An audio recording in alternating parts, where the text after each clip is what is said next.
Hi, എല്ലാവർക്കും നമസ്കാരം. ഇന്ത്യയുടെ ആദ്യ ഹൈഡ്രജൻ ട്രെയിൻ. ഇതൊരു ട്രെയിൻ മാത്രമല്ല, ഇന്ത്യയുടെ അടുത്ത റെയിൽവേ വിപ്ലവമാണോ? ലോകത്തിലെ ഏറ്റവും കൂടുതൽ ആളുകളെ ലക്ഷ്യസ്ഥാനങ്ങളിലെത്തിക്കുന്ന റെയിൽവേ സംവിധാനങ്ങളിലൊന്നാണ് ഇന്ത്യൻ റെയിൽവേ. പ്രതിദിനം കോടിക്കണക്കിന് യാത്രക്കാരും ലക്ഷക്കണക്കിന് ടൺ ചരക്കുകളും രാജ്യത്തിന്റെ സാമ്പത്തിക നട്ടെല്ലായി പ്രവർത്തിക്കുന്ന ഈ മഹാസംവിധാനം ഇപ്പോൾ മറ്റൊരു ചരിത്ര നിമിഷത്തിലേക്ക് കടക്കുകയാണ്. ഒരു ട്രെയിൻ, അതിന് ഡീസൽ വേണ്ട, മുകളിലൂടെ വൈദ്യുതി വയറും വേണ്ട, എന്നിട്ടും അത് മുന്നോട്ട് കുതിക്കും. അത് ഓടിക്കുന്നത് ഹൈഡ്രജൻ. ഹരിയാനയിലെ ജിന്ദ് സോനിപത് റൂട്ടിലൂടെ ഇന്ത്യയുടെ ആദ്യ സ്വദേശീയ ഹൈഡ്രജൻ ഫ്യൂവൽ സെൽ ട്രെയിൻ സർവീസിന് തുടക്കമാകുകയാണ്. ഇതൊരു പുതിയ ട്രെയിൻ മാത്രമല്ല, ഇത് ഇന്ത്യയുടെ റെയിൽവേ ഭാവിയെ മാറ്റിമറിക്കാൻ കഴിയുന്ന ഒരു പരീക്ഷണമാണ്. ഇനി ഡീസൽ ട്രെയിനുകളുടെ കാലം അവസാനിക്കുകയാണോ? ഒരു നിമിഷം ചിന്തിച്ചു നോക്കൂ. 100 വർഷത്തിലേറെയായി ലോകത്തിലെ ഭൂരിഭാഗം ട്രെയിനുകളും ഡീസലിലോ വൈദ്യുതിയിലോ ആണ് ഓടുന്നത്. ഡീസൽ എഞ്ചിൻ എങ്ങനെ പ്രവർത്തിക്കുന്നു? ഡീസൽ കത്തിക്കുന്നു, എഞ്ചിൻ പ്രവർത്തിക്കുന്നു, ചക്രങ്ങൾ കറങ്ങുന്നു, ശക്തിയുണ്ട്. പക്ഷേ അതിനൊപ്പം പുകയും കാർബൺ ഡൈ ഓക്സൈഡും ശബ്ദവും ഇന്ധനച്ചെലവും. ഒരു വലിയ ഡീസൽ ട്രെയിൻ ഒരു മണിക്കൂറിൽ 100 കണക്കിന് ലിറ്റർ ഡീസൽ വരെ ഉപയോഗിക്കാം. യഥാർത്ഥ ഉപഭോഗം ട്രെയിനിന്റെ ഭാരം, വേഗത, ചരക്കിന്റെ അളവ്, റൂട്ട് എന്നിവയെ ആശ്രയിച്ച് വ്യത്യാസപ്പെടും. അതുകൊണ്ടുതന്നെ ഡീസൽ ട്രെയിനുകളുടെ പ്രവർത്തനച്ചെലവും കാർബൺ പുറന്തള്ളലും വളരെ കൂടുതലാണ്. പിന്നെ ഇലക്ട്രിക് ട്രെയിനുകൾ. ഇന്ന് ഇന്ത്യൻ റെയിൽവേയുടെ ഭൂരിഭാഗം ബ്രോഡ് ഗേജ് പാതകളും വൈദ്യുതീകരിക്കപ്പെട്ടിട്ടുണ്ട്. ഇലക്ട്രിക് ട്രെയിനുകൾക്ക് ഡീസൽ ടാങ്ക് ഇല്ല. പകരം മുകളിലെ ഓവർഹെഡ് വയറിൽ നിന്ന് നേരിട്ട് വൈദ്യുതി സ്വീകരിക്കുന്നു. വൈദ്യുതി മോട്ടോറിലേക്ക്. മോട്ടോർ ചക്രങ്ങൾ കറക്കുന്നു. ഇതിന്റെ ഏറ്റവും വലിയ ഗുണം ഊർജ്ജ കാര്യക്ഷമത. ഡീസൽ എഞ്ചിനുകളെ അപേക്ഷിച്ച് വളരെ കുറച്ച് ഊർജ്ജ നഷ്ടം. പരിപാലന ചെലവും കുറവ്. അതുകൊണ്ടാണ് ലോകമെമ്പാടും ഏറ്റവും ചെലവ് കുറഞ്ഞ റെയിൽ സാങ്കേതികവിദ്യയായി വൈദ്യുതീകരിച്ച റെയിൽ ശൃംഖല കണക്കാക്കപ്പെടുന്നത്. പക്ഷേ ഒരു പ്രശ്നമുണ്ട്. എല്ലാ റൂട്ടുകളിലും വൈദ്യുതി വയർ സ്ഥാപിക്കുന്നത് എളുപ്പമല്ല.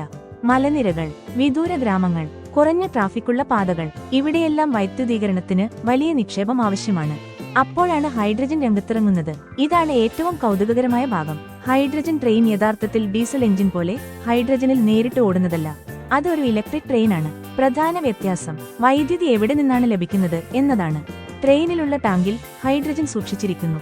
ഫ്യൂവൽ സെല്ലിൽ ഹൈഡ്രജനും വായുവിലെ ഓക്സിജനും ഒന്നിക്കുമ്പോൾ ഒരു രാസപ്രവർത്തനം നടക്കുന്നു. അതിലൂടെ വൈദ്യുതി ഉൽപ്പാദിപ്പിക്കുന്നു. ആ വൈദ്യുതിയാണ് മോട്ടോറുകളെ പ്രവർത്തിപ്പിക്കുന്നത്. അതായത് ഡീസൽ ടു എഞ്ചിൻ ടു ചക്രങ്ങൾ, അതുപോലെ ഇലക്ട്രിക് വൈദ്യുതി ടു മോട്ടോർ ടു ചക്രങ്ങൾ, അതുപോലെ hydrogen to fuel cell to വൈദ്യുതി ടു മോട്ടോർ ടു ചക്രങ്ങൾ. പുറത്തേക്ക് വരുന്നത് പുകയല്ല, ജലബാഷ്പം മാത്രം. അപ്പോൾ ഏറ്റവും മികച്ചത് ഹൈഡ്രജൻ ആണോ? അത് അത്ര എളുപ്പമല്ല. ഓരോ സാങ്കേതികവിദ്യയ്ക്കും അതിന്റേതായ ശക്തിയും പരിമിതിയുമുണ്ട്. ഡീസൽ എവിടെയും ഉപയോഗിക്കാം, ഇന്ധനം നിറച്ചാൽ മതി. പക്ഷേ മലിനീകരണവും ഇന്ധനച്ചെലവും കൂടുതലാണ്. ഇലക്ട്രിക് ഏറ്റവും കാര്യക്ഷമം. ഓരോ കിലോമീറ്ററിലെയും പ്രവർത്തനച്ചെലവ് സാധാരണയായി ഏറ്റവും കുറവാണ്. പക്ഷേ വൈദ്യുതീകരിച്ച പാതകൾ വേണം. എന്നാൽ ഹൈഡ്രജൻ പുകയില്ല, വൈദ്യുതി വയർ വേണ്ട.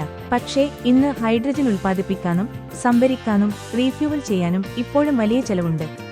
അതുകൊണ്ടുതന്നെ ഇന്ന് ലോകത്തെ പല വിദഗ്ധരും പറയുന്നത് ഇലക്ട്രിക് ട്രെയിനുകൾക്ക് പകരമല്ല ഹൈഡ്രജൻ ട്രെയിനുകൾ. പക്ഷേ ഡീസലിന് പകരമാണ് ഹൈഡ്രജൻ.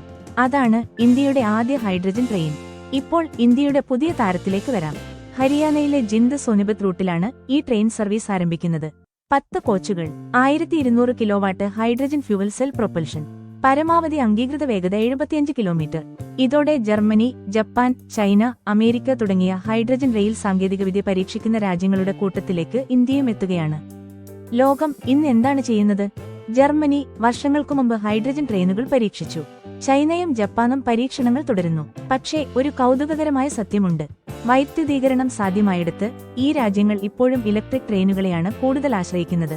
ഹൈഡ്രജൻ പ്രധാനമായും ഉപയോഗിക്കുന്നത് വൈദ്യുതീകരിക്കാൻ ബുദ്ധിമുട്ടുള്ള റൂട്ടുകളിലാണ്. ഇന്ത്യയും അതേ തന്ത്രമാണ് പിന്തുടരുന്നത്. ഇന്ത്യൻ റെയിൽവേയുടെ ഭാവി. ഇന്ത്യൻ റെയിൽവേയുടെ ലക്ഷ്യം ഒരു ഹൈഡ്രജൻ ട്രെയിൻ നിർമ്മിക്കുക മാത്രമല്ല, കൂടുതൽ വൈദ്യുതീകരണം, കാർബൺ പുറന്തള്ളൽ കുറയ്ക്കൽ, പുനരുപയോഗ ഊർജ്ജത്തിന്റെ ഉപയോഗം വർദ്ധിപ്പിക്കൽ, സ്റ്റേഷനുകളിൽ സോളാർ വൈദ്യുതി, ആധുനിക സിഗ്നലിംഗ്, വന്ദേ ഭാരത് പോലുള്ള അതിവേഗ ട്രെയിനുകൾ, ഇവയെല്ലാം ചേർന്നാണ് ഭാവിയിലെ ഇന്ത്യൻ റെയിൽവേ രൂപം കൊള്ളുന്നത്. ഹൈഡ്രജൻ ട്രെയിൻ ആ യാത്രയിലെ ഒരു പ്രധാന പരീക്ഷണമാണ്.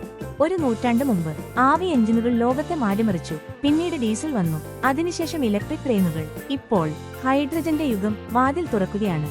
ഇത് എല്ലാ ട്രെയിനുകളെയും ഉടൻ മാറ്റിസ്ഥാപിക്കില്ല. പക്ഷേ നാളെ ഇന്ത്യയുടെ വിദൂര പാതകളിലെ പുതിയ ജീവൻ.